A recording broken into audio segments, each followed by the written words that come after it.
Hey man, it looks like Alberto Puello already got the plans to duck Antuanne Russell. Let's talk about it in this video, but before we do, make sure you hit my like button, subscribe to the channel, and we're gonna cook on it. So, Alberto Puello, the man that gave Antuanne Russell his first L. Him and Gary Russell just fought on the undercard of Gervonta Davis and Lamont Roach, with the plans to be if Antuanne beat Rayo, which he did, and Alberto Puello beat Sandor Martin, which he did, they was gonna run that rematch back. Yeah, they was gonna run it back. You know, the first fight ended in a controversial split decision win for Alberto Puello. And I was at the fight, you know, I was like ringside at the fight. And the thing about it, right, I'm a huge Antuanne Russell fan. So it's easy for me to be biased if I was that type of dude. But it's more easier for me to keep it a buck. And when I went back and watched the fight, because it's a little different when you're watching it in the arena, right? I initially had Gary Russell winning the fight, right? I thought he should have won the fight. I knew it was a close fight watching it live. But when I went back and I watched the fight, you know, on TV, I'm going to keep it a buck. I didn't have no problem with Puello getting that decision. A lot of people were saying Antuanne was robbed, and I didn't feel that way. And I'm a huge Antuanne Russell fan. I didn't feel like he got robbed. I didn't really like how he fought in that fight, to keep it a buck. You know, I thought he was falling in with his punches a lot. Thought he was getting caught with a lot of just clean counters. I thought Alberto Puello was staying on the outside, catching Gary coming in. And I thought that Gary was smothering a lot of his work, you know. But I also thought that Gary was the much more aggressive fighter. I mean, you could see that right in the fight. I thought that was tit for tat, but like I said, I gave the cleaner work to Alberto Puello. So although it was a close fight that could have went either way, I didn't have no problem with Puello getting the W once I ran it back and watched it, right? But I also knew this was a fight that we gotta see again. Not only me, Antuanne, he wanted his get back. Even leading up to the Rayo fight, he was talking about him getting his get back against Puello. He said, I'm going to go ahead and handle my business against Rayo, and everybody know who I want. When Gary Russell shut out Rayo, because I ain't going to lie, he surprised me. I had Gary beating Rayo, but I ain't have him pitching no shutout with a beatdown. You know what I'm saying? He pitched a shutout and a beatdown all in one, and you really hardly see that in boxing today. You know, if it's a shutout, you see a fighter, you know, just outboxing the fighter for 12 rounds and shutting them out, right? If it's a beatdown like that, like Antuanne gave Rayo, it's usually a stoppage.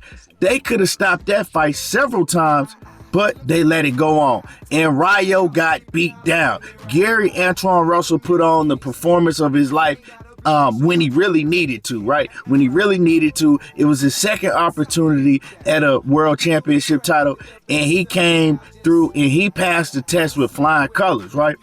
On the other end, Alberto Puello, who I picked him to win the fight. I thought he was going to beat Sandor Martin, and I didn't think it was going to be too hard for him to beat Sandor Martin. But I was wrong.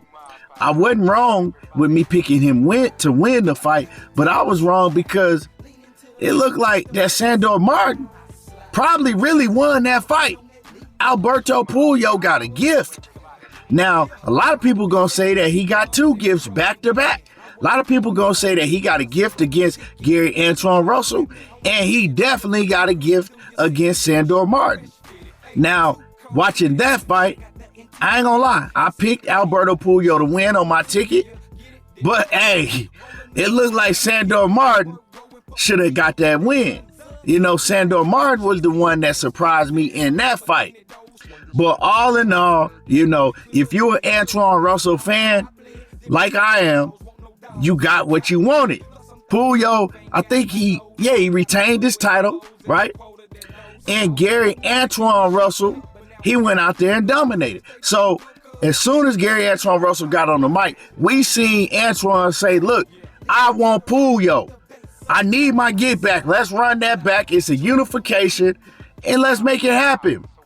I thought that fight was going to happen for sure next, but looks like Puello, he got something else in mind, y'all.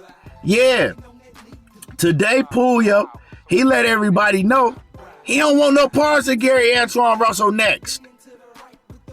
He may not ever want parts of Gary Antuanne Russell again. He says that he wants to unify with the winner between Teofimo Lopez and Arnold Barboza. Yeah, he want that winner.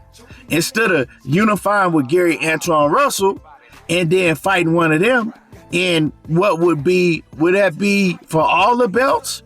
Yeah, that would be for all the belts, I believe, right? Instead of fighting for all of, he like, nah, I don't want no parts of no Antoine again. I slid away with a victory the first time, and I'm not running it back. That's what it's looking like because, man, Gary was going through a lot the first time he fought Puello. You know, we don't like to make excuses for fighters, but this is just the truth. You know, he had not too long before that lost his pops. And really, the biggest thing that I see that gave him problems is his inactivity, right? He only had fought one round of competition in 2 years when he stepped in the ring versus Puello, right? You stepping in the ring and you're getting your first title shot. That's a lot in itself, right? You fighting Puello, a pure boxer that can punch, right? And you going in there rusty as hell. One round in 2 years, that ain't gonna do it. You know what I'm saying? One round of activity in 2 years ain't good for nobody. And I think, you know, with those circumstances, it affected how Gary Antuanne performed. Plus, he said himself that he got hit and he threw the game plan out the window. He wasn't listening to his brother, Big Gary, Gary Jr. And, you know, we seen the outcome. He lost by split decision. But I don't think that he thought that Puello was going to try to skip around him. I want to see the rematch. And then the winner between the rematch, it's only right for them to fight for all the titles against Barboza or Teo. And I'll let y'all know in a different video who I got winning that fight. But y'all let me know how y'all feel about this whole situation. Do you think that Puello should sit around and wait for the winner between Barboza and Teo? Or do you think that he should give Gary his get back, his run back? Let me know how y'all feel. Drop a comment in the comment section. Make sure you hit the like button, subscribe to the channel, and y'all already know how I do. Diego talking that boxing again, and I'm gone.